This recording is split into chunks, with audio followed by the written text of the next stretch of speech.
If I was to say how many of us here believes we are saved, every majority of us, I'm sure, will put our hands up, and we are. But yeah, how many of us here still feel like we still there's something that it was still of our old self? Like you're saved, but sometimes you feel, man, why do I still act like I'm not saved? And it wasn't until today when I just sitting down with one of my colleague, a brother in the Lord, having some lunch together. And when he said this, I thought, oh, that is fire. That is fire to me. And I need to hear that. And I'm sure he's going to encourage my brothers.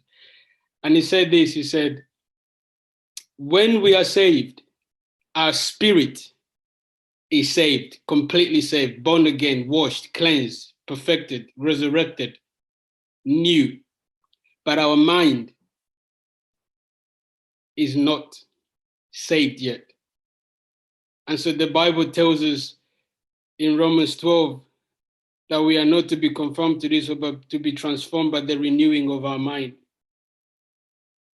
And that's where majority of us, sometimes we think, why do I feel like I'm not saved, though I know I'm saved?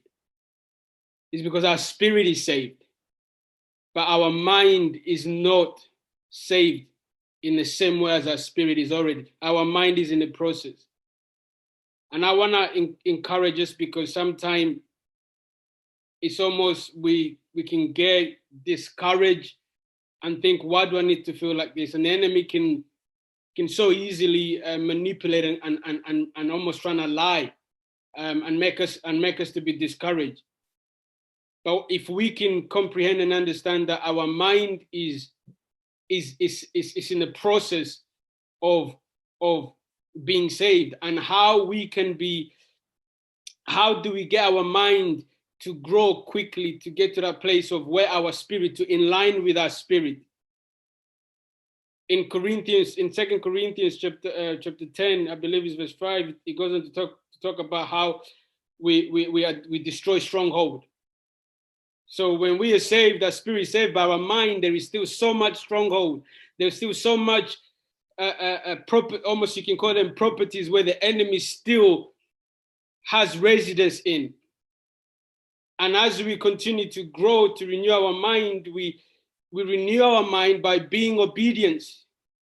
We destroy this stronghold. We take those places where the enemy has his territory, and we take them back for Christ, and we submit to him in obedience. The Bible talks about, if I can just read that quickly, casting down imaginations and every high thing that exalts itself against the knowledge of God, and bring into captivity every thought to the obedience of Christ, to the obedience of Christ.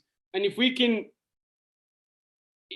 can really get serious in our obedience for Christ, we will start seeing the manifestation that what our spirit believe, we will start seeing them manifest, whether it's when it comes to word of prophecy, when our mind is becomes so clean that actually we can be so in tune to what God wants to speak to us or through us. And so I just believe that it's time for us to really get serious in our obedience to Christ, to align our mind into where the condition that our spirit is in, so that we can prepare ourselves. We can be so connected